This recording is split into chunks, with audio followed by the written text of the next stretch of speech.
Well, folks, Election Day is Tuesday, and every headline I see gets crazier than the last one. One minute I'll be laughing my ass off at something Trump has done. It's so over the top ridiculous. The next minute I'll be embarrassed for him, which I always am that. And then the next minute you're scared going, hey, is no one listening to what this guy's saying? Why isn't anyone calling this out? And then you see something like this that just absolutely makes your stomach turn. So Maga has a parade, and I'm sure some of you have already seen this. I'm just now seeing it. They have a parade that depicts Kamala in chains. Yeah, in 2024, this is MAGA. Disgusting. Disgusting. You should be ashamed of yourself. Congressman or senator in the country that they put first in the United States of America. I've said many times here on the channel that when it comes to race, I was very naive. When I was growing up, if you'd asked me back when I was a teenager in the 90s, if you'd have said, where will we be on the issue of race in the year 2024, I would have said we will have left that in the dustbin of history.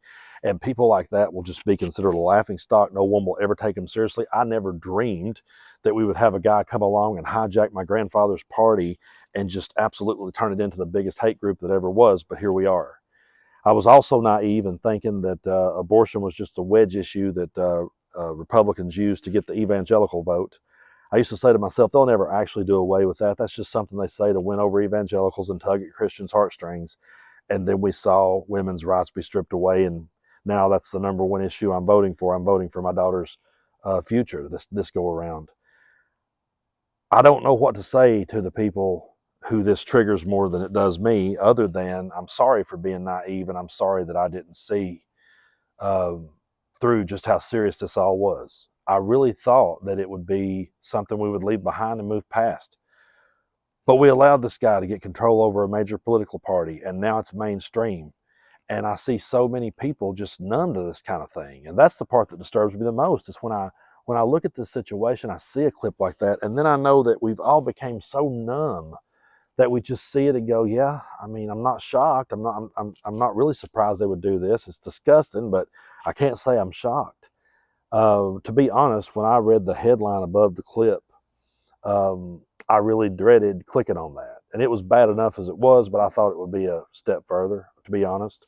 I thought we were going to see something that was, it was horrific, don't get me wrong, but I thought it was going to be much worse because of the way the captions was wrote at the top of the clip. And I thought, yeah, they would do that.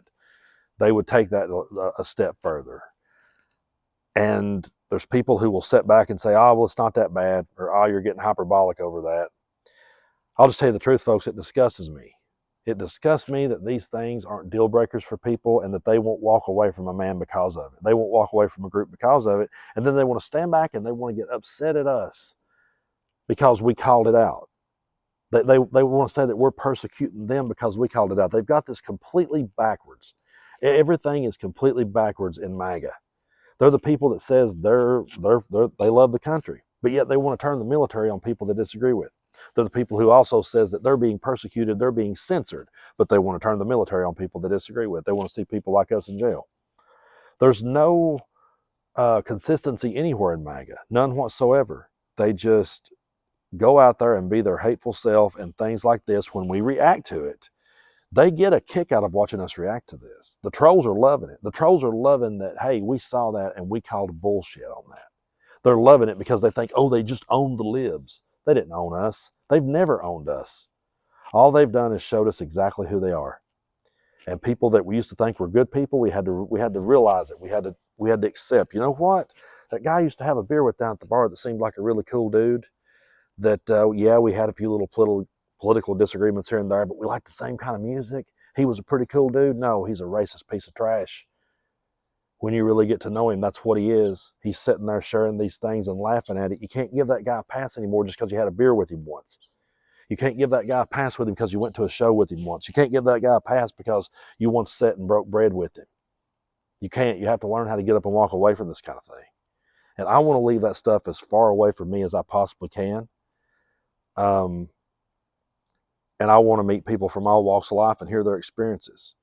I don't want to hear a bunch of pampered white dudes telling me who's being persecuted and acting like they're the number one prosecuted person in the world when they're clearly not. So let them think that they owned us. Let them think that they owned us with that sickening display. They didn't own anything. The only thing they did was own their racism. and they owned their hatred and their bigotry, and we see through them for who they are. And I say we never let them off the hook. If they try to rebrand, if they try to, pull themselves together later, they still empowered this ever since he came down that escalator, and we'll never let them off the hook for it. But folks, I really do appreciate you guys for subscribing to the channel. If you haven't already, be sure to hit that subscribe button. I'm out here in California, and it's been a really good trip. I've did some yoga. If I seem more relaxed than normal, I'm just sitting here like at peace, really. But I needed that little break away before we slid into Tuesday, because I know we're going to have the biggest shit show ever. So if I could get away and take my mind off things for a little bit, I was going to. And I want to say thanks to my good friends for having me here. Shout out to Kim and Alan. They had me out here, and it's been great. But yeah, we're going to get over this hump, and it's going to get ugly, but they're just going to show us who they are. Always remember that. Every time they open their mouths, they're just removing all doubt.